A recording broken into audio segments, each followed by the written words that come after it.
मी परवा देखील अनेक माध्यमांना सांगितलं की भाजपचा कॉन्फिडन्स गेलेला आहे आणि म्हणून अशा पद्धतीची वक्तव्य त्यांची सुरू आहे. आज तुम्ही ॲब्सोल्यूट मेजॉरिटी तरी देखील कुठलाही परवा मिलिंद देवरांच्या बाबतीत हा प्रयोग त्या ठिकाणी झाला.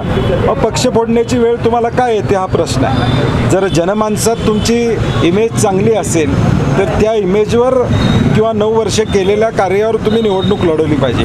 इतरांना फोडून घेण्यामागचं कारण काय हे समजत नाही. आणि शिंदेसाहेबांनी त्याचा खुलासा केलेला आहे.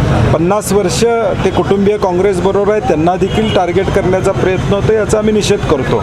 परंतु काँग्रेस एकसंघ आहे आणि ती पुढं देखील एकसंघ राहील. नाही, मला वाटते 400 पार होणार का 200 पारच्या पुढेही जाणार नाहीत हे आता येणारी देशातली जनता ठरवेल.